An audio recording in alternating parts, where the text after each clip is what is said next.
guides who are guarantors of the country's good image.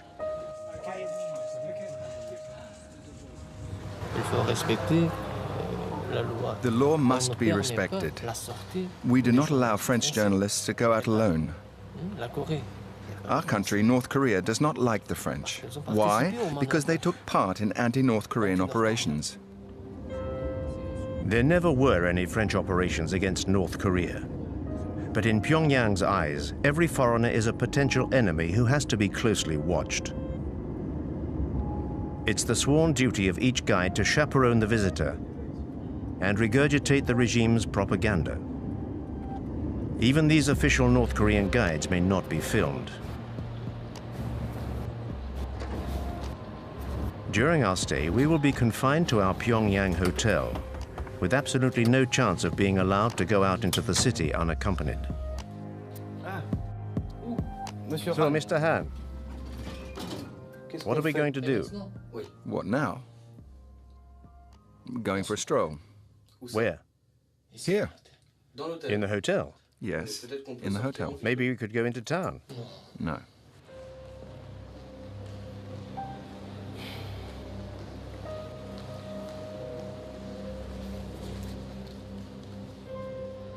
Having spent several hours wandering around the hotel lobby, we finally get authorization to go out.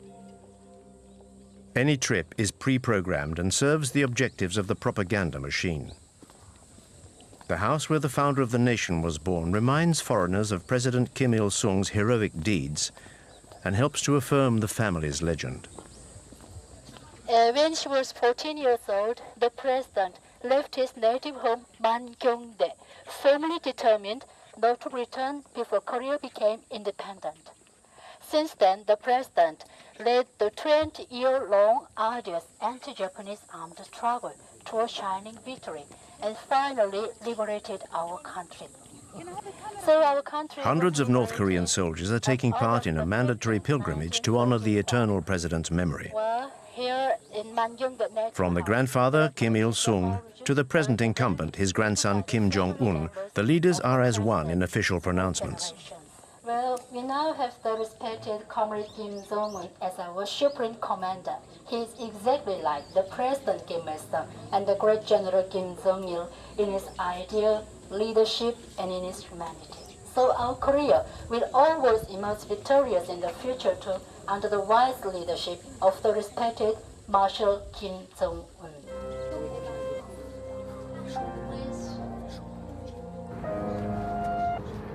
We've been given authorization to visit Pyongyang to film the capital's latest infrastructures.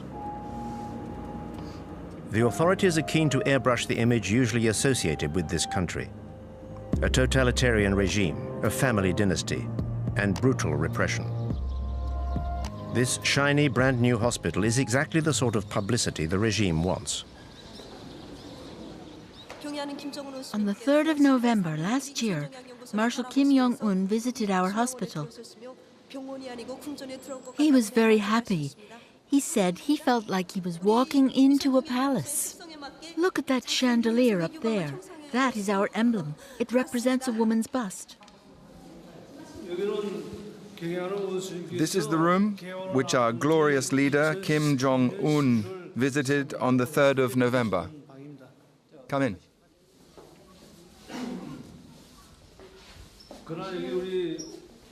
This is the bed the Marshal sat on when he came here.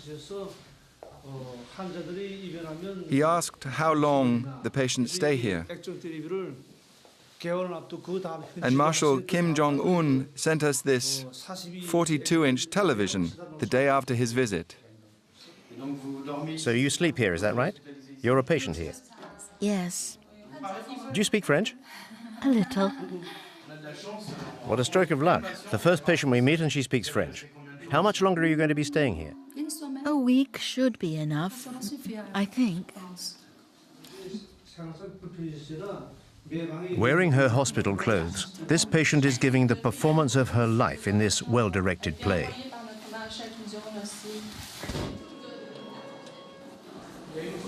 Is that a power cut?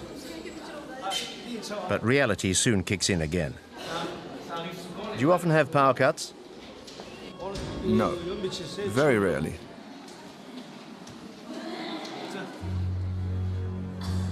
The hospital's employees do their best to remain unmoved by such events. Nothing can tarnish the image of the country and those who run it.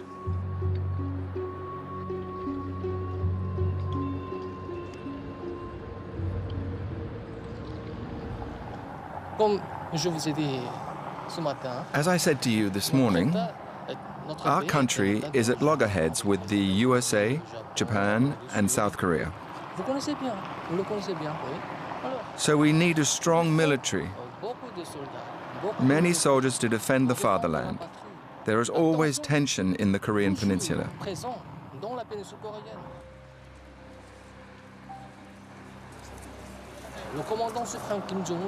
And Commander Kim Jong-un is very young. He has declared, if our enemies dare to light even the smallest fuse of a war, Korea will strike a lethal blow, which will definitively unite the country. Reunification of our nation is the most fervent wish of every Korean. This desire for reunification dates from the end of the Korean War in 1953, when the peninsula was split into two countries. But no peace treaty was ever signed. Officially, the two Koreas are still at war. North Korea was subsequently run by Kim Il-sung until 1994, and then by his son, General Kim Jong-il, who died on the 17th of December, 2011.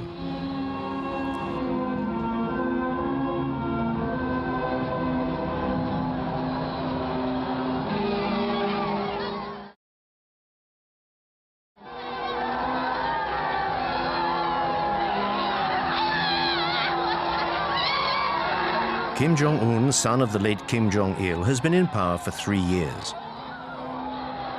In life or in death, the Kim dynasty's power over 24 million North Koreans endures.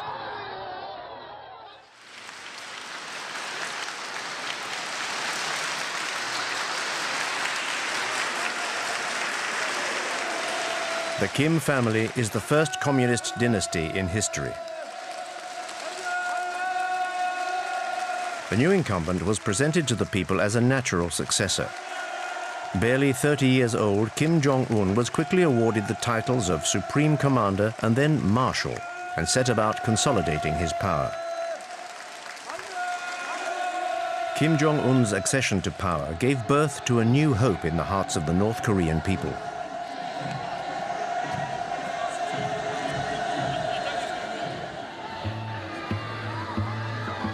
More of a modernist than his father, he built theme parks and was accompanied at public appearances by his wife. No North Korean leader had ever been seen to be so liberal before.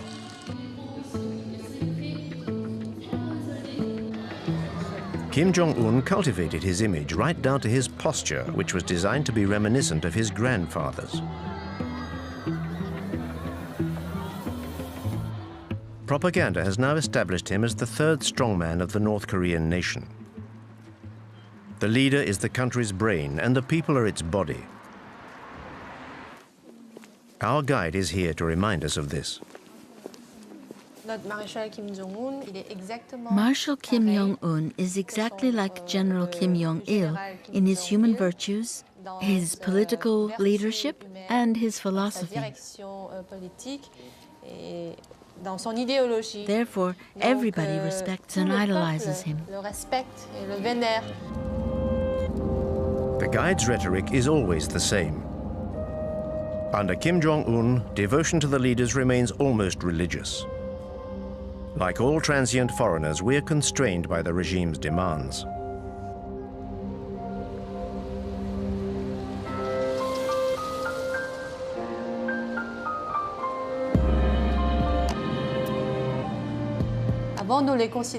Before, we thought of them as leaders or heads of state.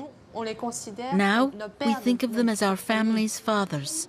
Be it children or old people, be it men or women, the entire Korean nation considers them to be our fathers. In his 3 years of absolute power, Marshal Kim Jong-un, like his father and grandfather before him, has become part of the intimate fabric of Korean families.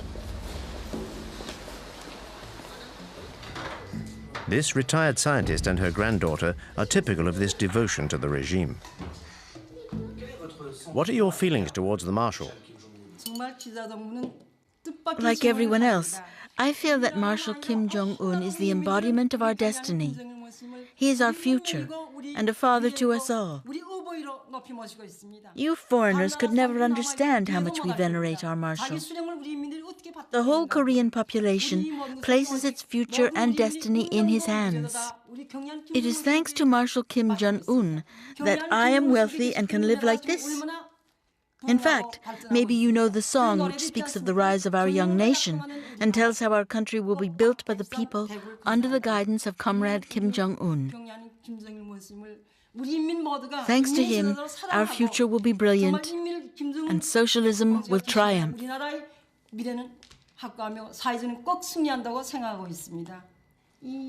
How about a song?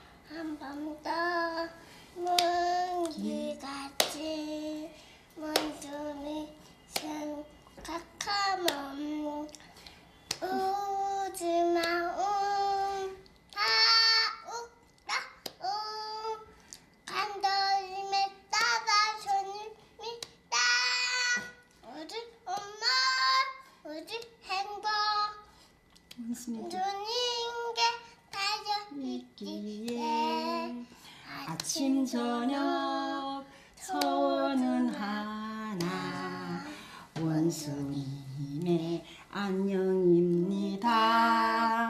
You see, even little children miss the Marshal, so they salute him in their songs. Your granddaughter who just sang, she's 2 years old. What kind of future do you want for her? What kind of country will she live in? I feel sure that she will live in a strong and prosperous country that will incarnate the might of Mount Baekdu. That she will live in a world where she will have no cause to envy others.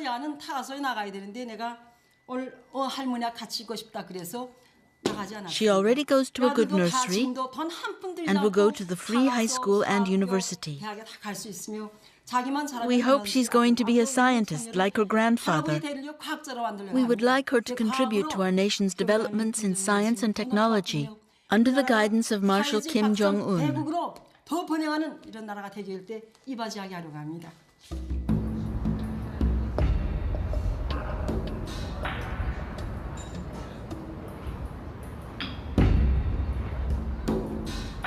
Under Kim Jong-un, the nation's future elite is being coached in Pyongyang's model schools. Here, the children of families close to the nucleus of power will one day become musical virtuosi. We teach the children piano, but out of 30 pupils, only a few will be selected for the National Academy of Music. Some will become pianists, and others will just become composers or singers.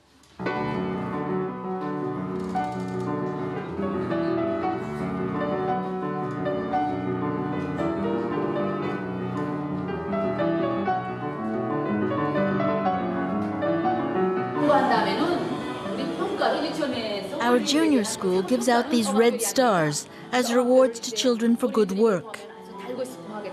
And when they see these stars, it also makes them want to join the army.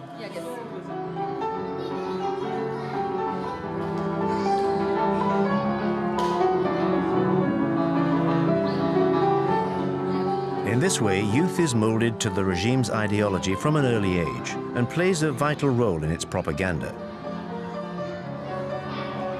The children have to be adorable. They're cosseted and well-fed.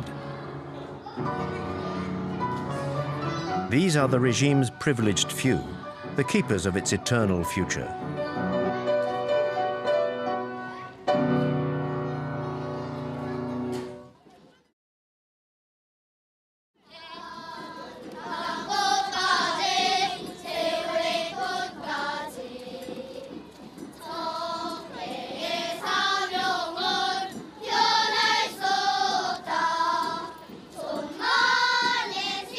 From infant school through to university, devotion to the leader seems unfailing. But all the parades, songs and smiles hide another reality. The images that we filmed in North Korea give no insight into how this enigmatic country really works. Only North Korean refugees who have fled their homeland can genuinely shed light on the country's everyday life. What your footage shows is children who are all at the same level.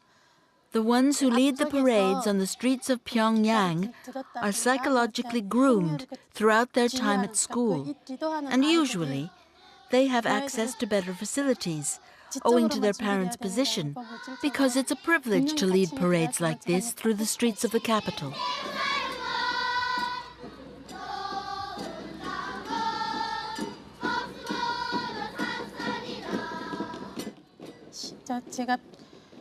The difference between the kids from Pyongyang and the kids from the countryside is their size. The children from the capital are much bigger than the country kids of the same age. This is due to lack of protein in their diet.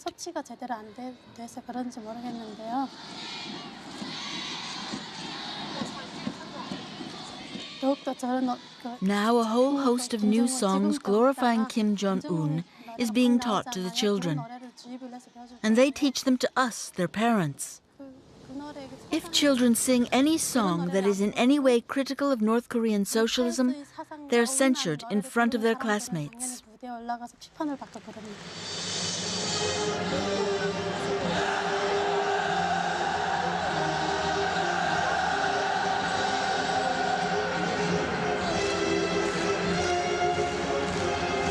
This indoctrination of youth is an absolute priority. At the heart of this education lies a rabid patriotism.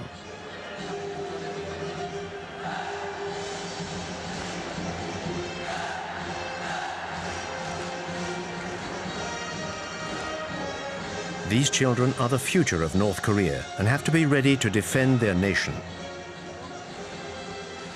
These mass spectacles are designed for the North Korean nation to promote its sense of power.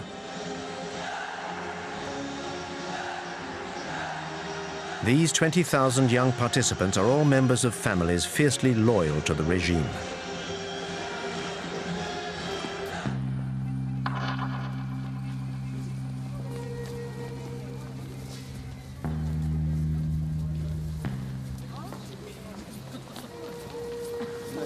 These Pyongyang citizens are an essential part of the regime's rhetoric, at its very core. Students, teachers, and high-ranking military officers whose loyalty is beyond question. These men and women from the capital's elite are the only people allowed to meet foreigners. Like the Park family, a couple of university professors hand-picked by our guides. The Park family's exemplary conduct has enabled them to move into this block of flats. I'm still emotional talking to you now. We used to live on Mansadong Hill over there, in a flat on the 15th floor of a building, where those two statues of our leaders are.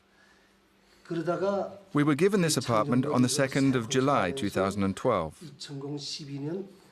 Marshal Kim Jong-un came to visit us on the 4th of September 2012. He looked at every room, even the bathroom. He turned on the tap and the water ran freely, so he was very pleased. I couldn't believe how lucky I was to be able to live in a flat like this. When our Marshal Kim Jong-un visited us, I even asked him, "Dear leader, why is it that a family like ours is allowed to live in such a luxurious apartment?" The Marshal said, "In our society, teachers and their families are the people who are entitled to the greatest respect. If people like you can't benefit from living in a place like this, then who can? You deserve to live here." That's what the Marshal told me. A model flat for a model family. Happiness, North Korean style, is, like everything else, stage managed. In order to ensure their loyalty and to disguise the iron rod hanging over the population, Kim Jong-un has transformed Pyongyang into a shop window for the regime's privileged few. Our Marshal Kim Jong-un is trying to ensure that all our people can enjoy a happy life. He wants the people to be able to live in a civilized country, a civilized and socialist country. It is his will and his intention that the people may one day enjoy a very modern lifestyle. This shows that we're trying to develop not just the leisure industry, but also sport, healthcare, and culture. We're trying to live in a more civilized world, basically. The despot Kim Jong-un has decreed the North Koreans should have fun. The country has supposedly entered a new era with fun for everyone. At least, that's the image that the authorities want to display to foreign visitors. On the outskirts of Pyongyang, this equestrian center is Marshal Kim Jong-un's latest creation. This equestrian center is for the benefit of everybody: workers, employees, old people, and even small children. Nothing is left to chance. There's no room for improvisation. I'm on my way. They want to see the merry-go-round. Get everything ready quickly and let the others know. We're on our way.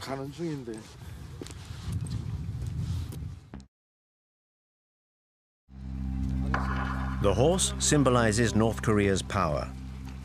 If you believe what the North Koreans say, the Kim family comes from a long line of horsemen. The legend surrounding the supreme leader continues. Between 1990 and today, Marshal Kim Jong-un got on a horse 300 times, advised and coached by General Kim Jong-il. He worked very hard at it. In order to become a great horseman, he studied and read many books which enabled him to master every aspect of horse riding. That's why he's such an expert now.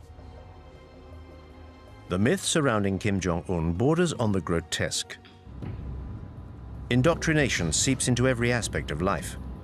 Our presence here serves to export this ultra-propaganda across the country's borders.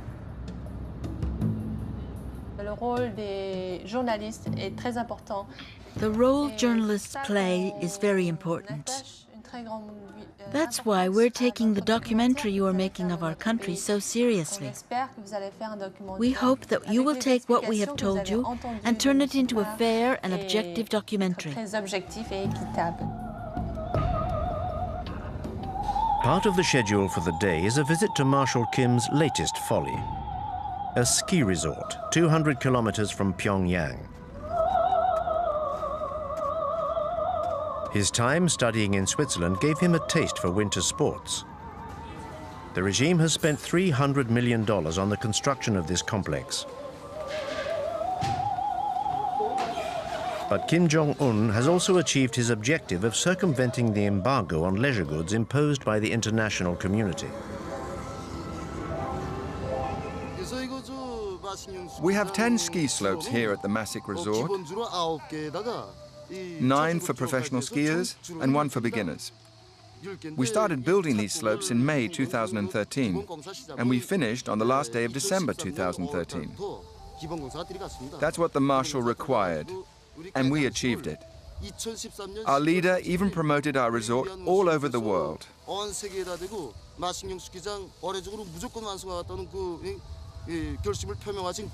Skiing is part of our country's culture. And so Kim Jong-un wanted this resort built to develop our civilization.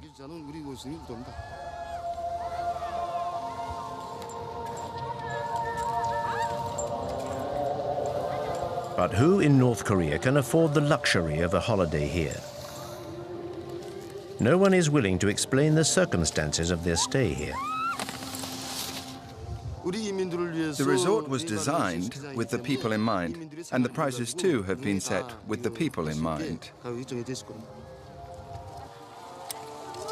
In Marshal Kim Jong-un's socialist country, money remains a taboo subject. Only 5,000 North Koreans are estimated to have the means to use this resort.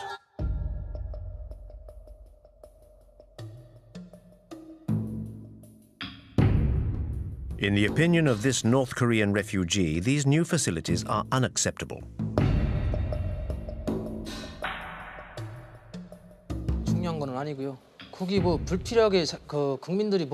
It's all so ridiculous.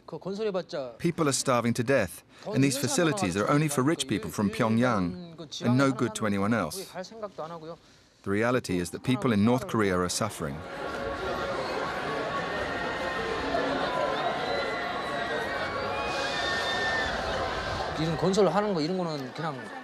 When I see all these leisure facilities being built, I think to myself that it's just to placate the people and show people abroad that the country is capable of achieving these things. All the money spent on building these things could have been redistributed throughout the population. This is just throwing money out of the window. North Korea's economic difficulties do not stop the regime from spending money hand over fist. Every 2 years, Pyongyang puts on a film festival open to foreigners. This is a way for the authorities to present an image of cultural and material prosperity to the world.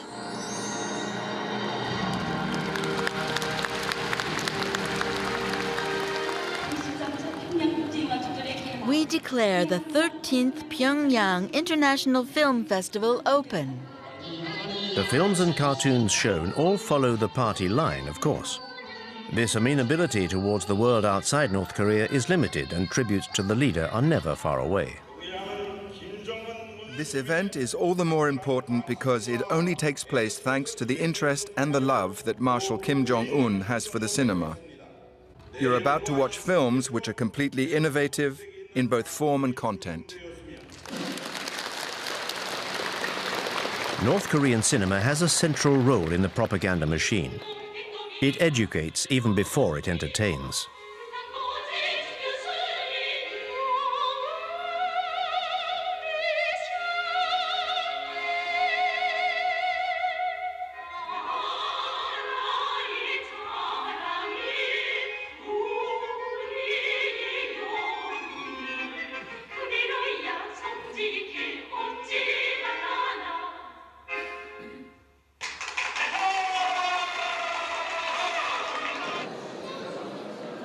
The film festival also allows the regime to present itself in a good light, a message relentlessly driven home by the Ministry of Culture. We want independence, friendship, and peace between peoples. All over the world? Yes, all over the world. A select group of dignitaries and a few foreigners are being treated to a soirée orchestrated by the great and good of the regime.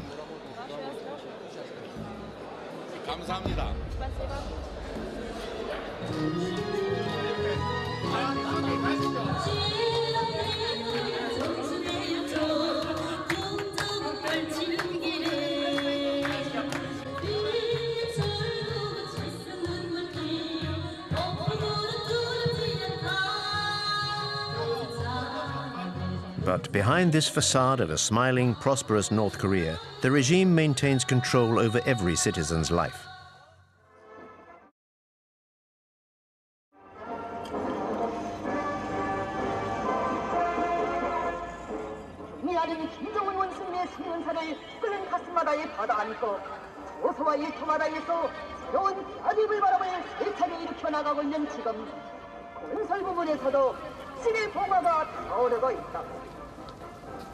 평양 원숭이의 10년차를 넘게 맞서서 송청강 기관식발전소 건설상과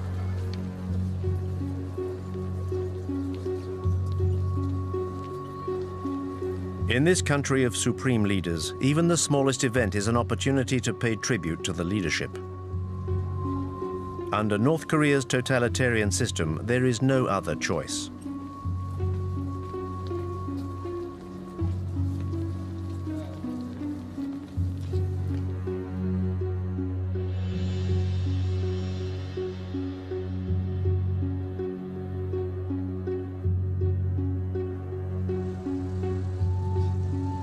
To commemorate the 60th anniversary of the end of the Korean War, the population of Pyongyang is requisitioned to pay tribute to its army.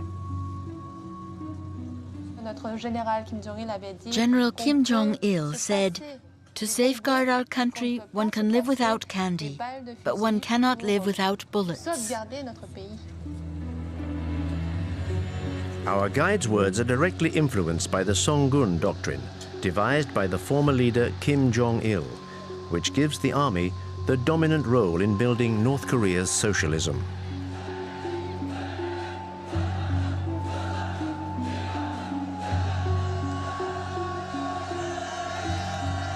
Like his father, Kim Jong-un perpetuates the tradition of large public parades.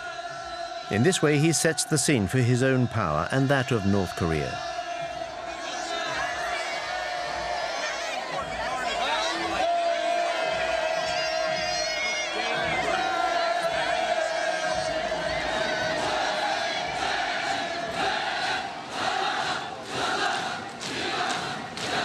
The army is the keystone of the regime, with 1 million North Koreans enlisted and 1/3 of the population reservists.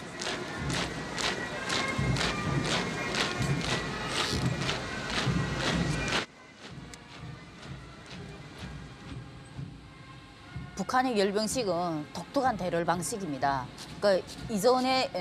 These parades are quite remarkable. I think they used to do something similar in the former USSR. What leaders Kim Il-sung and Kim Jong-il taught us was a style of military marching called the Hell March, which dated from the end of the war with Japan. It's a style that Kim Il-sung was already using when he fought the Japanese. The idea is to intimidate the enemy. When you do a hopping goose step like that, it's rough on the stomach. When we trained, we were told to wear 2 leather belts done up very tightly under our belly. This pushed up your stomach, which you can imagine is very painful.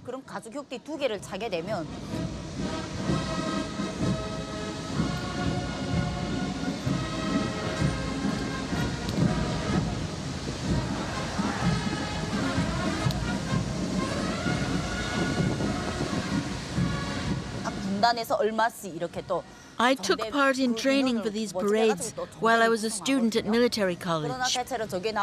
But a few days before the parade, I contracted paralysis in my legs because of the hopping. So I was unable to take part and had to go back to college.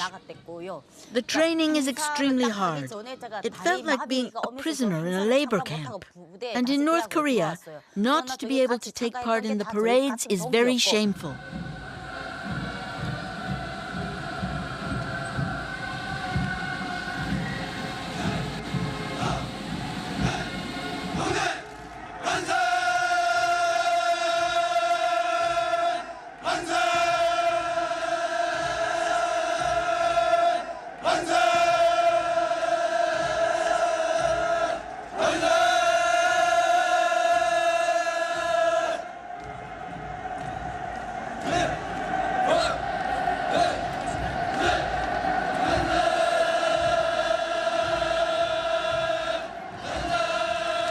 In order to establish his authority over the army and the party, Kim Jong-un took his inspiration from the darkest days of Stalinism.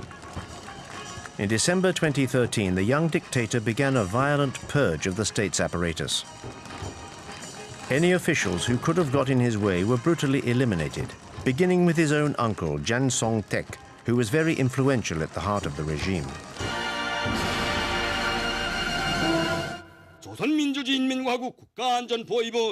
The Special Military Tribunal of the Ministry of State Security of the Republic of Korea has found the accused, Jang Song-taek, guilty of acts of subversion against the state.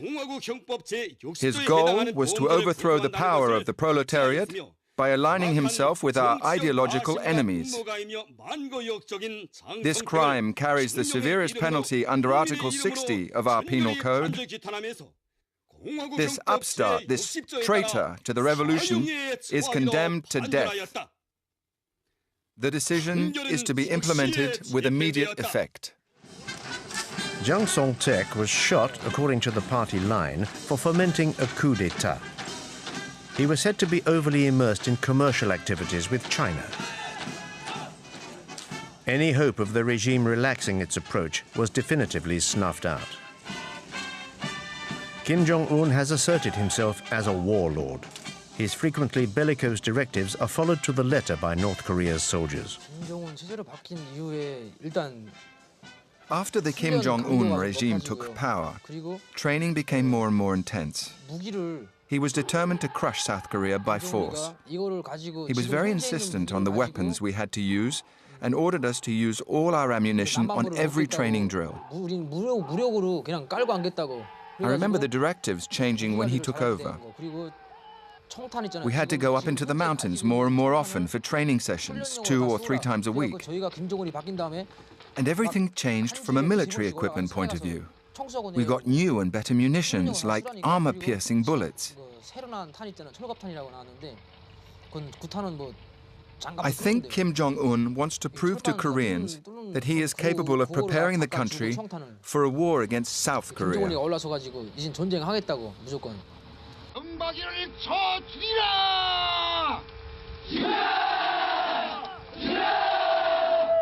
Marshal Kim Jong-un regularly challenges his southern neighbor and enemy. The regime's belligerent rhetoric goes hand in hand with provocative acts such as nuclear trials or military maneuvers.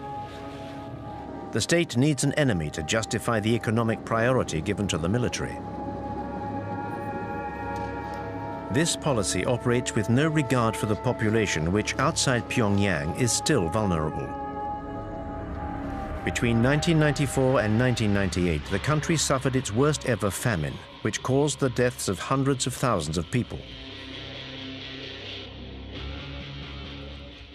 At that time, I was a soldier, and I had some serious health issues.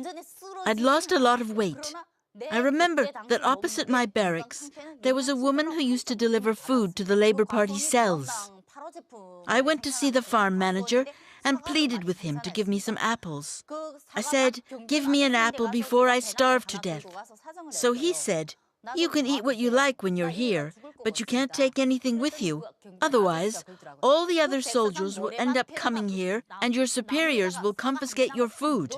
I lived on an apple in the morning and an apple in the evening for several months. Nowadays, there are no great famines, but lack of food is still the main thorn in the regime's side. A third of the country's population suffers from malnutrition and is dependent on a public food distribution system.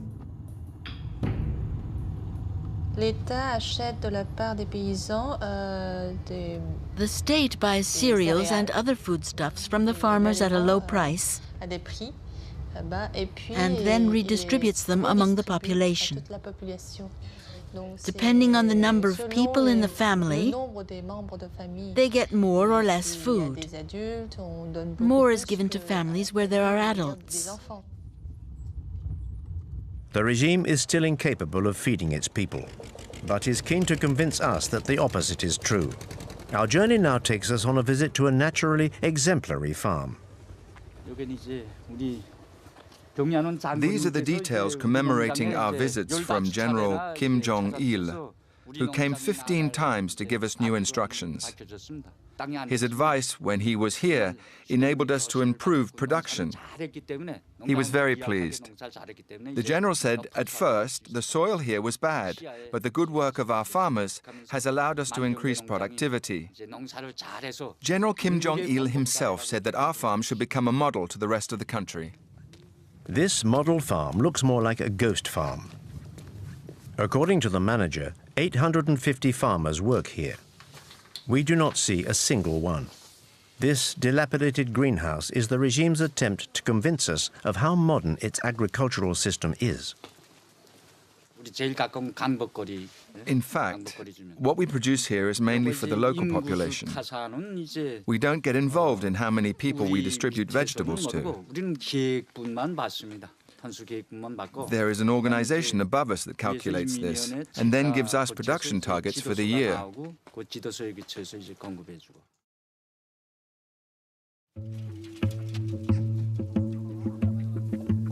But the targets set by the authorities are unattainable. In order to help the farmers, the regime takes its inspiration from the Maoist model and sends the army into the fields. As soon as our training is over, we go into the country to work with the farmers. We usually help with pricking out rice or planting corn. Every regiment is billeted to a farm near its barracks. The commanding officer might say, this barracks, you go to this farm or whatever. After the corn harvest at the end of October or beginning of November, we return to barracks to start our winter training. In March 2012, Kim Jong-un introduced a reform which allowed farmers to keep half of what they grew. But a lack of fertilizer and farm tools prevents the country from being self-sufficient, and this fundamental principle remains out of reach.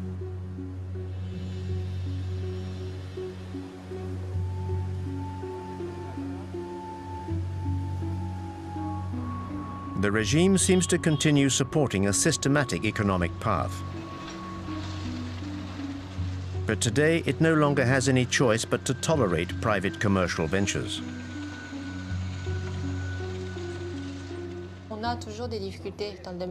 We still struggle economically. There are still obstacles to overcome, but under our marshal's leadership, everyone can enjoy a stable lifestyle.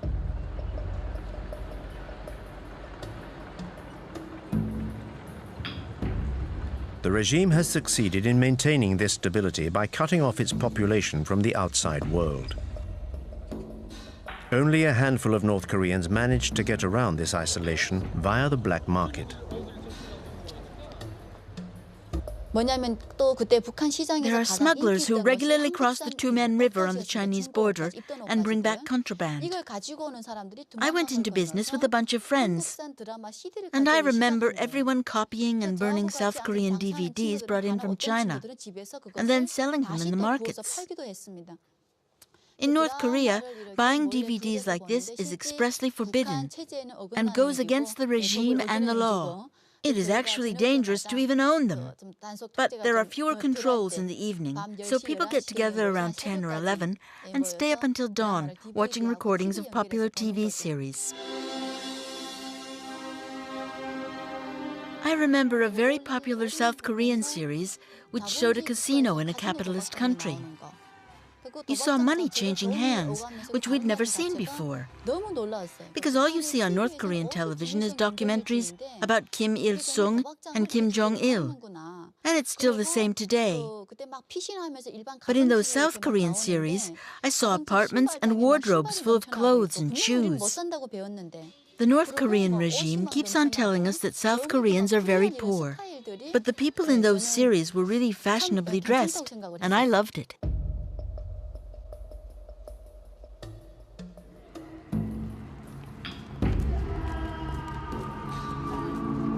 According to these refugees, this new merchant elite could be the catalyst for change within the country. This may explain why control over the population has increased since Kim Jong-un's accession to power. North Koreans have absolutely no chance of leaving the country legitimately. So despite the risk, many try clandestinely to cross the border into China.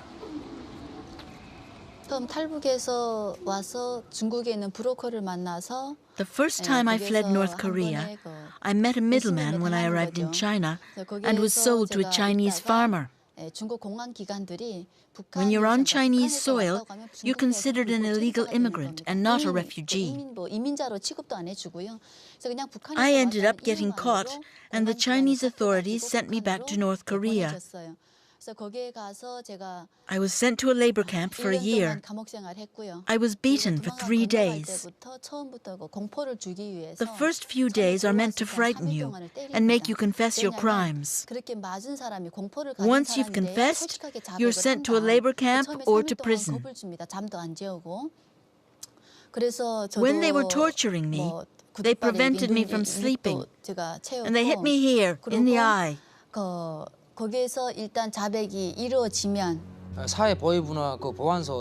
When I was a border guard on the Tumen River, it was my job to catch fugitives. We were posted along the Chinese border in groups of 3.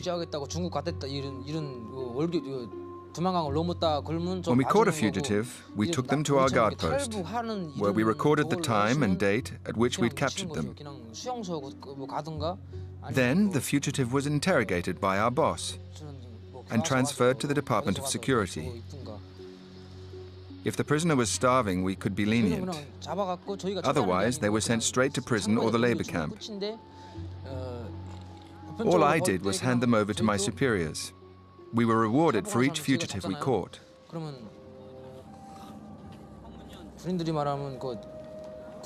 I stopped about 8 people from escaping across the Tumen River into China.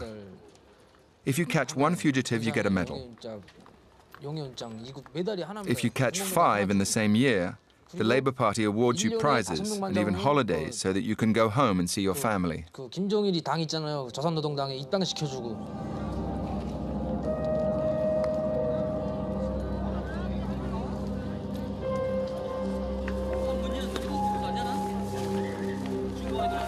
살아갈 길이 너무도 막연했어요. Once I left prison, I wondered how I was going to carry on living with no identity.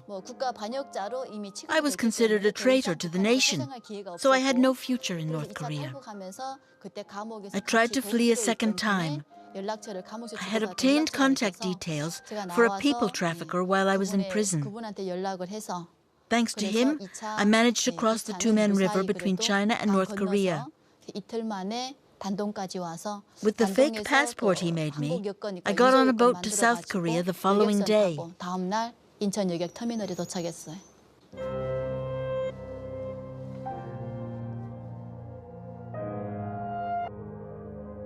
The ruthlessness of the regime and the disastrous economic situation have followed. This patient is giving the performance of her life in this well-directed play.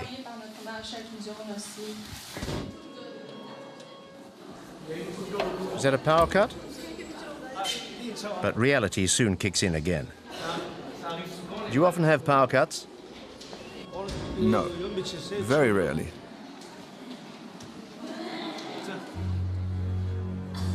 The hospital's employees do their best to remain unmoved by such events. Nothing can tarnish the image of the country and those who run it.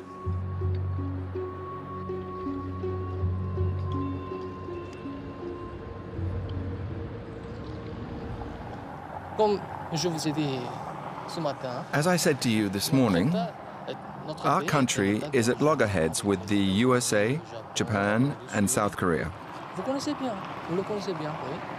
So we need a strong military, many soldiers to defend the fatherland. There is always tension in the Korean peninsula.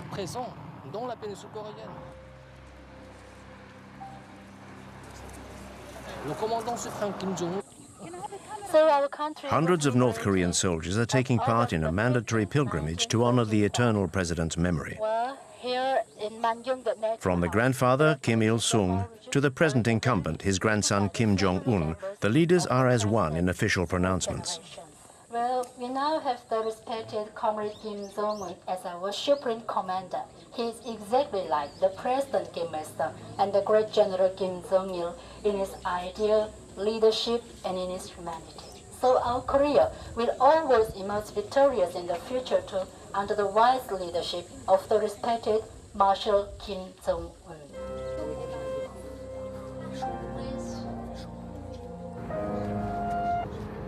We've been given authorization to visit Pyongyang to film the capital's latest infrastructures. The authorities are keen to airbrush the image usually associated with this country. A totalitarian regime, a family dynasty, and brutal repression. This shiny, brand new hospital is exactly the sort of publicity the regime wants. On the 3rd of November last year, unaccompanied. So, Mr. Han, what are we going to do? What now? Going for a stroll. Where? Here. In the hotel? Yes, in the hotel. Maybe we could go into town. No.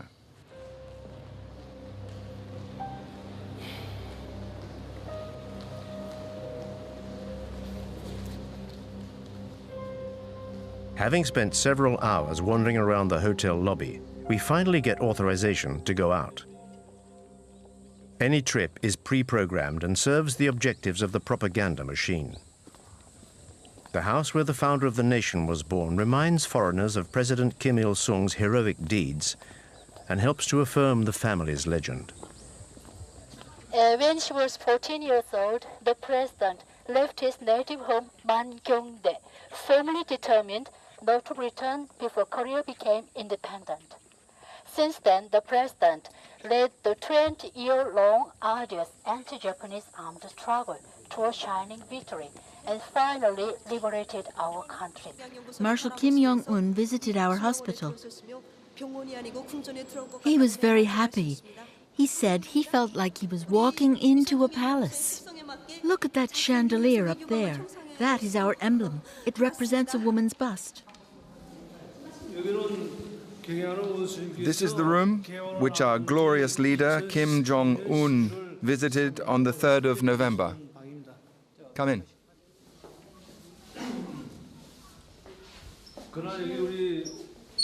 This is the bed the Marshal sat on when he came here. He asked how long the patients stay here. And Marshal Kim Jong-un sent us this 42-inch television the day after his visit. So you sleep here, is that right? You're a patient here. Yes, Do you speak French? a little. What a stroke of luck. The first patient we meet and she speaks French. How much longer are you going to be staying here? A week should be enough, I think.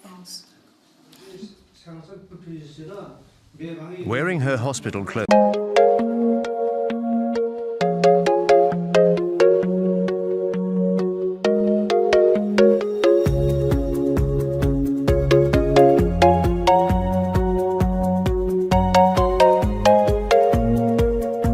Guides who are guarantors of the country's good image.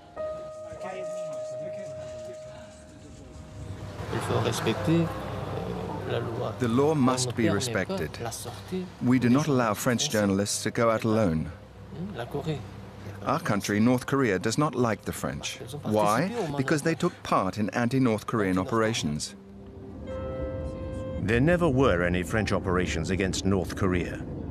But in Pyongyang's eyes, every foreigner is a potential enemy who has to be closely watched.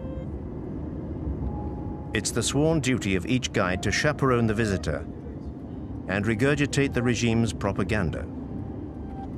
Even these official North Korean guides may not be filmed.